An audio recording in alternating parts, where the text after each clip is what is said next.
above there has they boarded up the chimney, so you've got wood on the top of there. So if an actual fire were to start, it would set all that wood alight. You know, it was something you'd hear a little bit more about in some of the accounts. But it's not the sort of thing you hear about. Okay. All right. Do you want to go to another room? As with many of the properties that Most Haunted investigate, a strong male energy appears to still be dominant within the walls of the manor house. But what of the girl that we heard of earlier? Derek feels that he has an answer. This is the area I talked about before with the little girl just looking out of a window. Oh, this is the window. Yeah, there's not a window there, is there? No, but there used to be, yeah. Right. Yeah. And she's actually, if I just do this, I feel that she does this, you see. Right. And she's looking out the window and she's sobbing. She's waiting for a mummy. She's waiting for a mummy. Right. And so she manifests, I know her energy's still there, cute little thing. Her name with her? Can you give me the name of this little girl, please? It's all right. It's all right. What? That sounds like a little girl, didn't it? Didn't it? Oh, God, you frightened the life out of me. It's just sitting there. Oh, my I was just about God. to say, the cat behind The you. cat. Oh, my heart. You know what? Oh, God, I thought it was a child. So did I. Oh, yeah, I thought, oh, my God. Yeah. Pussycat. Go on, Sam, again. He just said a moment ago before this cat's just, you know, come along, bless it, that Sarah was well loved by the poor maid that was slain here. But there's a connection with the maid's mother, who was also in service here. They must have been sisters. What, you mean the maid's mother was Sarah's mother as well? Yes. Oh, I see, right. So they've been sisters. Right. That's why they were so close. So I feel this is also another reason now why this little one is around. She's not just calling out for her mother, she's looking for a sister, the maid. Right, okay. So how prevalent is pain and heartbreak within this family home? Is this the last we will hear of such torture and turmoil? Or does another night of fear and dread await the Most Haunted team at the manor house in Petty France? Oh my God. Oh!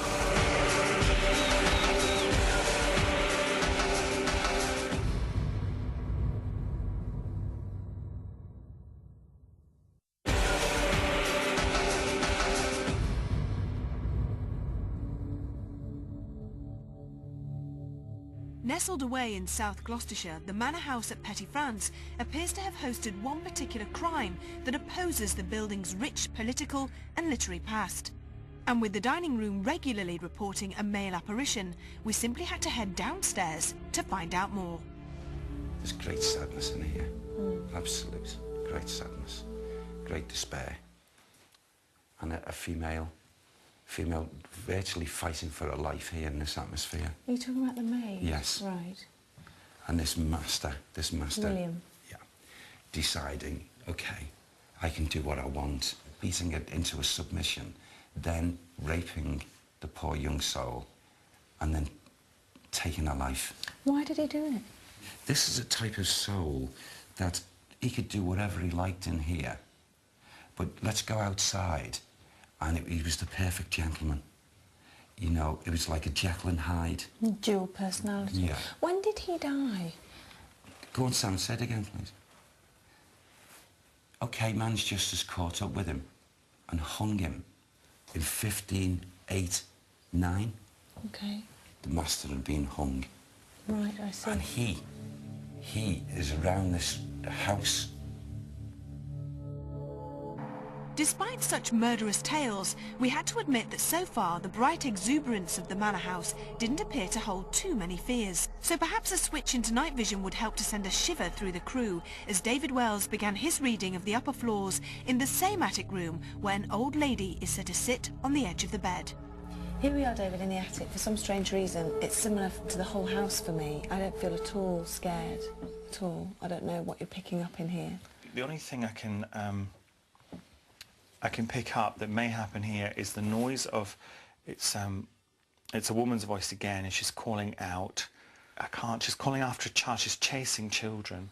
Children, it's plural. General noise of children, but there's nothing specific. I agree with this. When you say chasing children, in a horrible way or in a nice way? In a nice way. It's kind of like, oh, come on, you know, that kind of thing. It's not, no, not nasty in any way, shape or form. Right. So it's like a nanny chasing after the kids, that kind of thing.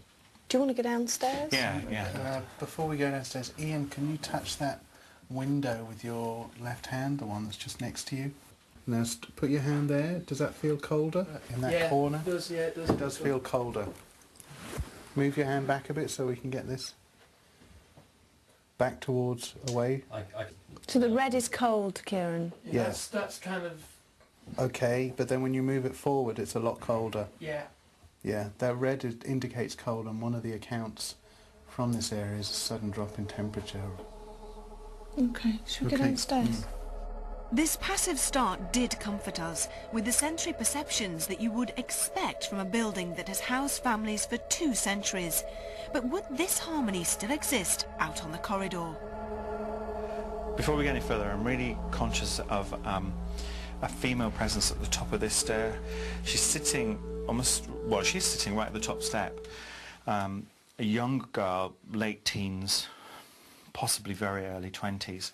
And she's crying. I mean, she's not just, sniffling. She's absolutely racked with pain. She's absolutely crying her heart out. It's over the loss of a child, the death of a child, or a child being taken away in some way, shape or form from her. Can you get a name with this girl? This might be Emily. Emily. Okay. Emily, something like that. Okay. But she's specifically saying childbirth now, and she's showing me, it's the blood and gore, which I guess is therefore the loss of the child was in childbirth. So it wasn't born then, died later. So it's actually childbirth. But it's definitely that you're getting through that the child died. At the moment, she's talking about is the child. So I mean, whether she died or not, I don't know. But it's just the child and her primary concern is the child. And also, what she's saying to me here is, it's almost like she's looking for the child. One of these longing hauntings where they're longing for something. So sometimes they're longing for the lost love. So they're longing for. She's longing for this child. She seems to have stopped in time, which suggests to me that she probably died as well at the same time. But why there's this separation is interesting. For me, my spiritual angle, I would say that the child never actually took possession, the soul never took possession of the body, therefore the child was never, if you like, complete. Right. That's why she's looking for something that she can't find until she herself crosses. Her. Oh, that's so sad. So she'll never find the child here. Is she grounded here? Yeah, definitely. Will we be able to help her? Hopefully, yes. I will do my best. I'll do everything I can to help her. That'd be great. Where do you want to go now? Up here, I think. Up that way. Intrigued by David's sensing of a mother and a child, we decide to see what else we would pick up and decide to stay upstairs a little longer, moving into the crystal room, which apparently holds an aura of intense oppression. So has it come clearer in this room? Yeah, it does. It does become clear in this room. I've got, I don't think it's this bed, but there's this scenario of this young girl lying in bed in this room, giving birth to be honest, what is not even a fully formed child. It's not a fully formed child at all. The date they're impressing on me, one of the strongest dates they give me is 1912, so there's some significance in 1912. What are you saying to me? That could be when this actually happened, when she was giving birth. Yeah. There's an older woman in this room as well, and she's a very stern, authoritative figure, and she's chastising this child who's been caught by a man who's forced himself on her, really. And she didn't know what to do. I actually feel quite emotional about it, because this poor child has died as a consequence of one man's lust. And I actually feel very angry about it, to be honest. Do we know who this man was? Was he connected to the house, or is he just somebody in the nearby area? He seems connected to the house that she's had a dalliance with. She's a young girl, pretty young girl. But this womanly figure is probably worrying me more, because she's a God-fearing individual, and she's more or less telling this girl, this is what you deserve.